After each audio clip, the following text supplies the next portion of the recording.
आजाद Hindustan live, सच के साथ। बाजीराव समाधि स्थल पर स्वामी जी का भव्य स्वागत।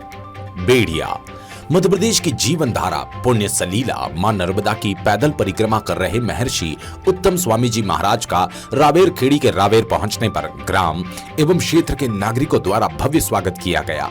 स्वामी जी द्वारा अजय मराठा शासक बाजीराव जी पेशवा जी की समाधि स्थल पर पहुंचकर दीप प्रज्वलित कर फूल माला चढ़ाकर चरणों में श्रद्धा सुमन अर्पित कर स्वामी जी द्वारा पत्रकारों को जानकारी देते हुए बताया, पहले मां नर्मदा शुद्ध थी लेकिन अब थोड़ी दूषित हो गई है। पहले यात्रा में सेवा भाव कम थे परंतु अब जनता जागरूक हो गई।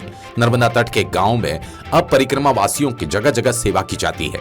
अभी भी कुछ परिवर्तन हो गया है, कुछ परिवर्तन होने की जरूरत है। हम सनातन धर्म का प्रतिनिधित्व करते हैं। मां के प्रति, पर्यावरण के प्रति मातृत्व भाव से कार्य करने की जरूरत है। बाजीराव जी समाधि स्थल के बारे में बताया, बाजीराव जी हमारे आदर्श है और ये समाधि स्थल देश की सबसे बड़ी धरोहर है जिसे केंद्र और राज्य सरकार मिलकर संवारने का कार्य कर रही है। इस यात्रा में तपन भौमिक जी, पूर्व कैबिनेट मंत्री मध्य प्रदेश शासन एवं विश्वजीत जी, पूर्व संघ प्रचारक नरेंद्र सिंह जी चौहान, हुकुमचंद जी गुप्ता, संजय जी अवस्थी सहित सैकड़ों की तादाद में महिला पुरुष यात्रा में शामिल हुए। क्षेत्र की ओर से विधायक सचिन बिरला भी साथ चल रहे हैं।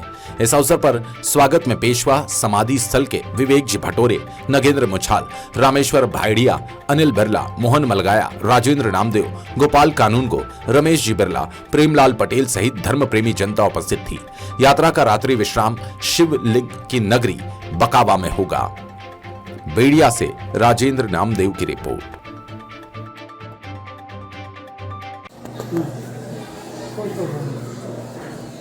मुझे कितनी यात्रा हो गई है और आपने पहले भी परिक्रमा की और आज जो परिक्रमा नर्मदा परिक्रमा हो रही है इसमें कितना अंतर लग रहा है?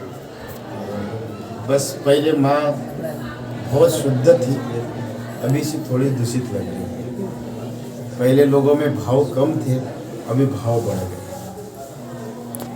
पहले नर्मदा परिक्रमा वासियों की इतनी सेवा नहीं होती थी, अब हर एक ग्राम में हर एक व्यक्ति माँ के प्रति समर्पित होते हुए सेवा करने की इच्छा रखता है। कुछ में परिवर्तन हो गया, कुछ परिवर्तन होने की जरूरत है।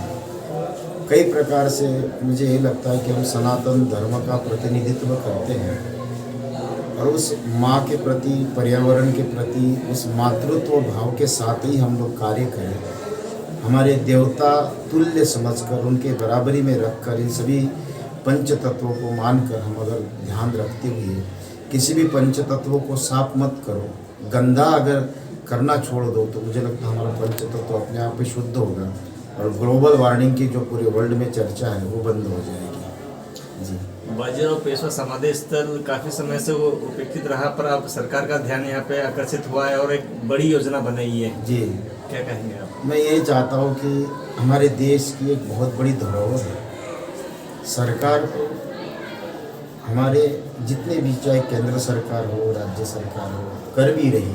उन्होंने बहुत पैसा दिया अभी और अच्छी तरह से करेंगे, मुझे विश्वास है। जितना हो सकता है कि जो हमारे वीर सेनानी हैं, देश के लिए, समाज के लिए लड़े हैं, ऐसे व्यक्तियों को, हर एक व्यक्ति, मुझे लगता है बाजीराव हमारे लिए एक आदर्श है, लेकिन देश के हर एक कोने में अनेकों बाजीराव जितने हैं सभी को सम्मान देते हुए सभी का उद्धार हो, उनके सभी की प्राण प्रतिष्ठा करके उनकी मूर्ति की स्थापना हो। मैं सरकार से, मैं अपनी मन की इच्छा उनके चरणों में रखता हूँ। जी।